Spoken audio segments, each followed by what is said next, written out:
जय श्री राम। श्लोक संख्या 53। नाहं वेदैर्न तपसा न दानेन न चेज्जया शक्य एवं विधो द्रष्टुं दृष्टवानसि मां यथा। न अहं वेदैः न तपसा न दानेन न च इज्जया शक्यः एवं विधः द्रष्टुम दृष्टवान असि माम यथा। अर्थात जिस प्रकार तुमने मुझको देखा है इस प्रकार चतुर्भुज रूप वाला मैं न वेदों से न तप से न दान से न यज्ञ से ही देखा जा सकता हूँ। प्रश्न है कि नवम अध्याय के 27वें और 28वें श्लोकों में यह कहा गया है कि तुम जो कुछ यज्ञ करते हो, दान देते हो, तप करते हो, सब मेरे अर्पण कर दो। ऐसा करने से तुम सब कर्मों से मुक्त हो जाओगे और मुझे प्राप्त हो जाओगे।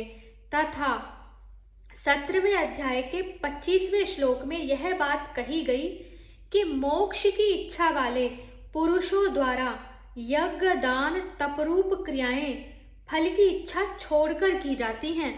इससे यह भाव निकलता है कि यज्ञ दान तप मुक्ति में और भगवान की प्राप्ति में अवश्य ही हेतु हैं। किंतु इस श्लोक में भगवान ने यह बात कही कि मेरे चतुर्भुज रूप के दर्शन ना तो वेद के अध्ययन अध्यापन से ही हो सकते हैं, न तप से, न दान से और न यज्ञ से। तो इस विरोध भाव का क्या समाधान है?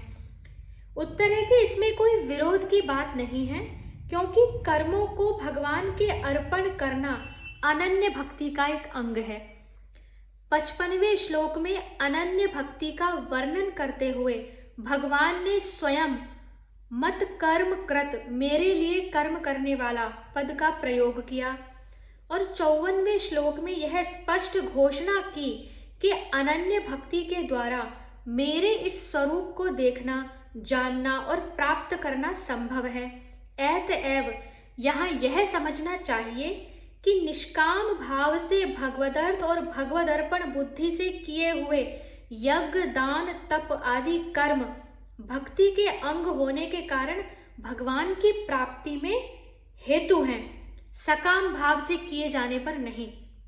अभिप्राय यह है कि उपयुक्त यज्ञ आदि क्रियाएं भगवान का दर्शन कराने में स्वभाव से समर्थ नहीं है। ऐसा नहीं है कि आप यज्ञ करेंगे तो वो यज्ञ का स्वभाव है कि भगवान का दर्शन होगा।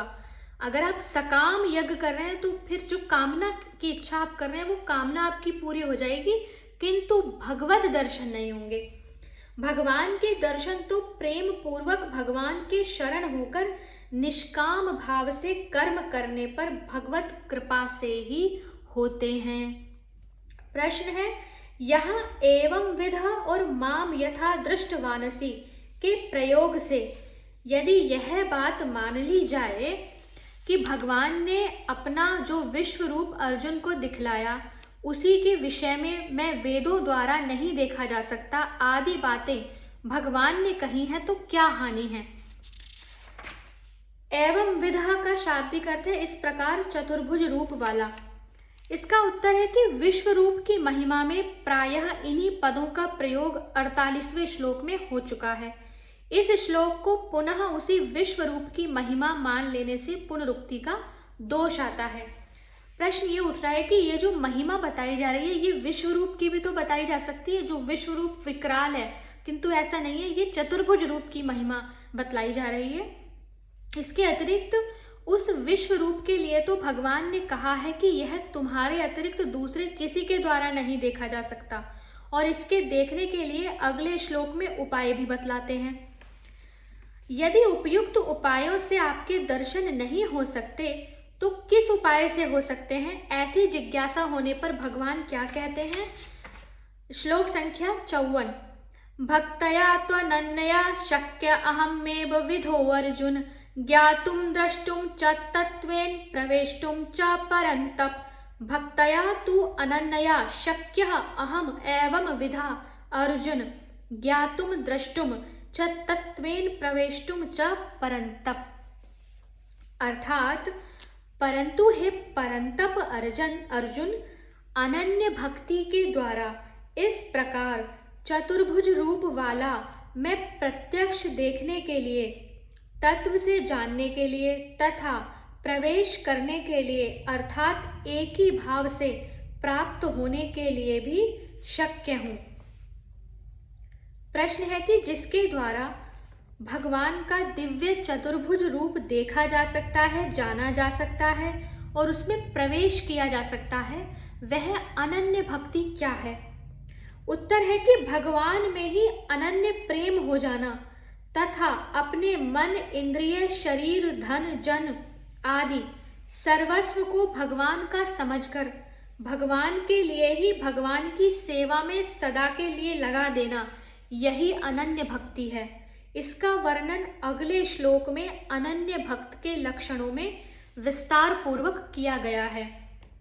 दूसरा प्रश्न है कि सांख्य योग के द्वारा भी तो परमात्मा को प्राप्त होना बतलाया गया है, फिर यहाँ केवल अनन्य भक्ति को ही भगवान के देखे जाने आदि में हेतु क्यों कर बतलाया गया? इसका उत्तर है कि सांख्य योग के द्वारा निर्गुण ब्रह्म की प्राप्ति बतलाई गई है और वह सर्वथा सत्य है, परंतु सांख्य योग के द्वारा सगुण साकार भगवान के दिव्य चतुर्भुज रूप के भी दर्शन हो जाएं, ऐसा नहीं कहा जा सकता, क्योंकि सांख्य योग के द्वारा साकार रूप में दर्शन देने के लिए भगवान बाध्य नहीं है। यहाँ प्रकरण भी सगुण भगवान के दर्शन का ही है, अतएव यहाँ केवल अनन्य भक्ति को ही भगवत दर्शन आदि में हेतु बतलाना उचित ही है। अनन्य भक्ति के द्वारा भगवान को देखना, जानना और एक ही भाव से प्राप्त करना सुलभ बतलाया जाने के कारण अनन्य भक्ति का स्वरूप जानने की आकांक्षा होने पर अब अनन्य भक्तों के लक्षणों का वर्णन किया जाता है। 11वें श्लोक 11वें अध्याय विश्व रूप दर्शन का अंतिम श्लोक, श्लोक संख्या 55। मत कर्म क्रन मत परमो मद भक्तः संग वर्जितः निर्वैरः सर्वभूतेषु यः स मामेति पांडव।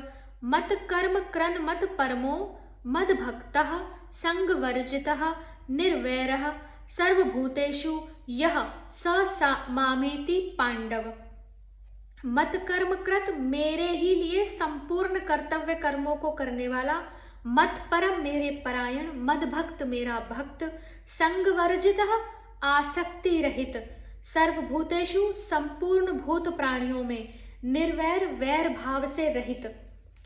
हे अर्जुन, जो पुरुष केवल मेरे ही लिए संपूर्ण कर्तव्य कर्मों को करने वाला है, मेरे परायण है, मेरा भक्त है, आसक्ति रहित है, संपूर्ण भूत प्राणियों में वैर भाव से रहित है, वह अनन्य भक्ति युक्त पुरुष मुझको ही प्राप्त करता है। प्रश्न है मत कर्म कृत का क्या भाव है? इसका उत्तर है कि जो मनुष्य स्वार्थ, ममता, आसक्ति को छोड़कर सब कुछ भगवान का समझकर अपने को केवल निमित्त मात्र मानता हुआ यज्ञ, दान, तप, खानपान, व्यवहार आदि समस्त शास्त्र विहित कर्तव्य कर्मों को निष्काम भाव से भगवान की ही प्रसन्नता के लिए भगवान की आज्ञानुसार करता है, वह मत कर्म कृत अर्थात भगवान के लिए भगवान के कर्मों को करने वाला है। प्रश्न है कि मत परमः का क्या भाव है?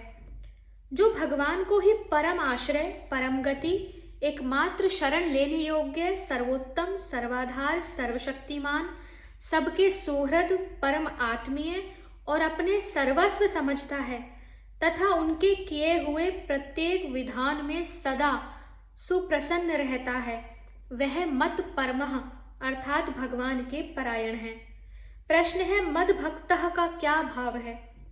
उत्तर है कि भगवान में अनन्य प्रेम हो जाने के कारण जो भगवान में ही तन्मय होकर नित्य निरंतर भगवान के नाम, रूप, गुण, प्रभाव, लीला आदि का श्रवण, कीर्तन और मनन आदि करता है, इसके बिना जिसे क्षण भर भी चैन नहीं पड़ती, जो भगवान के दर्शन के लिए अत्यंत उत्कंठा के साथ निरंतर लालायित रहता है, वह मद भक्तः अर्थात भगवान का भक्त है।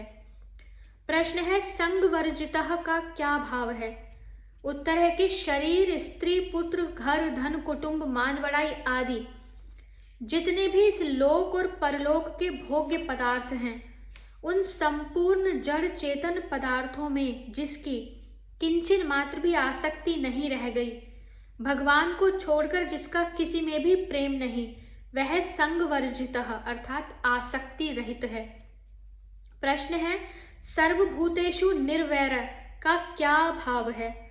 समस्त प्राणियों को भगवान का ही स्वरूप समझने अथवा सब में एकमात्र भगवान को व्याप्त समझने के कारण किसी के द्वारा कितना भी विपरीत व्यवहार किया जाने पर भी जिसके मन में विकार नहीं होता तथा जिसका किसी भी प्राणी में किंचन मात्र भी द्वेष या वैर भाव नहीं रह जाता, वह सर्वभूतेषु निर्वैर है अर्थात समस्त प्राणियों में वैर भाव से रहित है।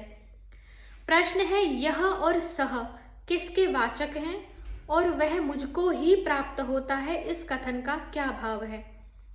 यह और सह पद उपयुक्त लक्षणों वाले भगवान के अनन्य भक्त के वाचक हैं और वह मुझको ही प्राप्त होता है।